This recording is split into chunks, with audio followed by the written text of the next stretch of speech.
কঠোৰ ৰাজ্য চৰকাৰ হৰপ মুখ্যমন্ত্ৰী ডক্টৰ হিমন্ত বিশ্ব শৰ্মা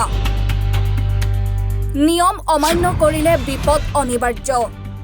অসমত নিষিদ্ধ বহুবিবাহ শেহতীয়াকৈ বহুবিবাহক লৈ কঠোৰ হৈছে ৰাজ্য চৰকাৰ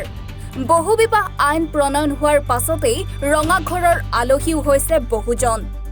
মুখ্যমন্ত্ৰী ডক্টৰ হিমন্ত বিশ্ব শৰ্মাৰ কাঢ়া নিৰ্দেশ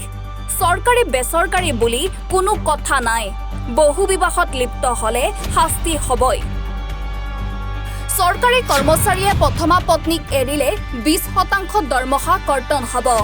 20% দৰমহা কৰ্তন কৰি প্ৰথমা পত্নীৰ বেংক একাউণ্টত দিয়া হ'ব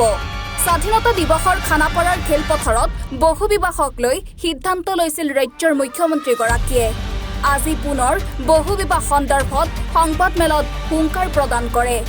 ইউচিচিৰ অধীনত বহুবিবাহৰ বিৰুদ্ধে চৰকাৰ কঠোৰ হোৱা বুলিও জনালে মুখ্যমন্ত্ৰী ডক্টৰ শৰ্মাই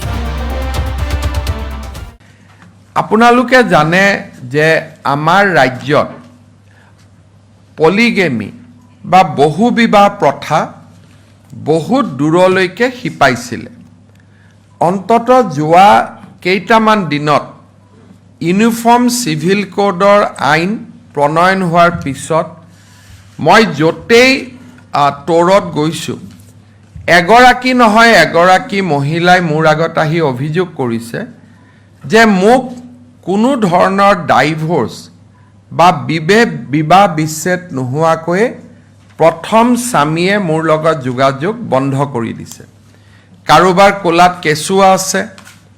আৰু কোনোবা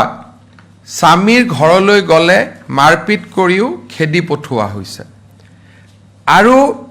ইয়াৰ ভিতৰত ভালে সংখ্যক চৰকাৰী কৰ্মচাৰী আছে এই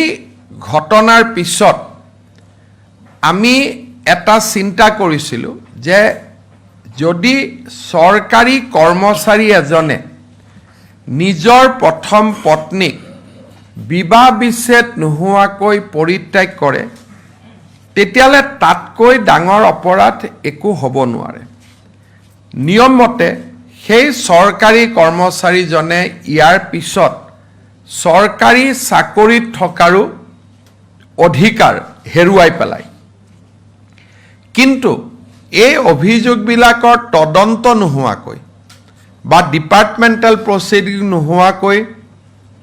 এজন ব্যক্তিক চৰকাৰী চাকৰিৰ পৰা আমি গুচাই বুলি ক'লে গুচাব নোৱাৰোঁ সেইকাৰণে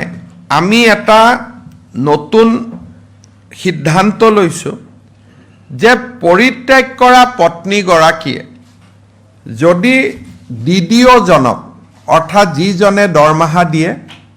তেওঁক যদি আবেদন কৰে তেওঁৰ দৰমহাৰ 20% ইনক্লুডিং DA এইটো নহয় যে বেসিক স্যালাৰি সম্পূৰ্ণ দৰমহাৰ 20% পৰিত্যাগ কৰা পত্নীগৰাকীৰ একাউণ্টলৈকে ট্ৰান্সফাৰ কৰি দিব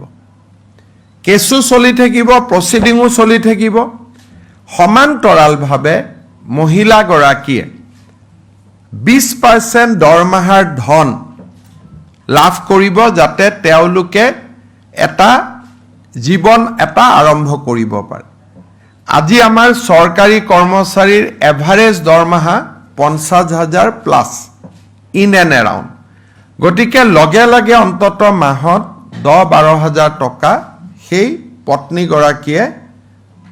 পৰিত্যাগ পত্নীগৰাকীয়ে লাভ কৰিব পাৰিব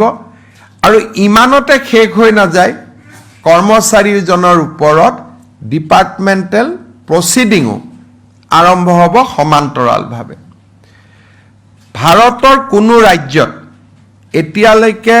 পলিগেমি বা বহুবিবাহৰ বিৰুদ্ধে এনে ধৰণৰ ব্যৱস্থা হাতত লোৱা নাই আমি অসমে প্ৰথম আৰম্ভ কৰিছিলোঁ যে কোনোবা সন্তানে যদি চৰকাৰী কৰ্মচাৰী সন্তানে যদি নিজৰ পিতৃ মাতৃক কষ্ট দিয়ে টকা পইচা নিদিয়ে দৰমহাৰ 10ৰ পৰা 15% প্ৰণাম আয়োগে কৰ্মচাৰীজনৰ পিতৃ মাতৃক হস্তান্তৰ কৰিব পাৰিব ইয়াৰ পিছত কিছু সংখ্যক এনে ব্যৱস্থা লোৱাৰ পিছত এতিয়া চৰকাৰী কৰ্মচাৰীৰ বিৰুদ্ধে এনে অভিযোগ প্ৰায় নোহোৱা হৈছে। মই ভাবোঁ যে আজি আমাৰ ৰাজ্য চৰকাৰে যিটো সিদ্ধান্ত লৈছে ইও আমাৰ আই মাতৃসকলক সুৰক্ষা দিয়াত এক ডাঙৰ পদক্ষেপ হিচাপে থিয় দিব। নাৰীৰ সুৰক্ষা, নাৰীৰ ভৱিষ্যত সুনিশ্চিত কৰিবলৈ উঠি পৰি লাগিছে এতিয়া মুখ্যমন্ত্ৰী ডক্টৰ হিমন্ত বিশ্ব শৰ্মাৰ চৰকাৰখনে। পিছে বহু বিবাহত লিপ্ত হৈ এনে অপৰাধৰ সৈতে জড়িত চৰকাৰী বেচৰকাৰী কৰ্মচাৰীৰ বিৰুদ্ধে কেতিয়াৰ পৰা হাতে কামে লাগিব সেয়াহে লক্ষণীয় হ'ব। Bureau' report, any Bharat 24।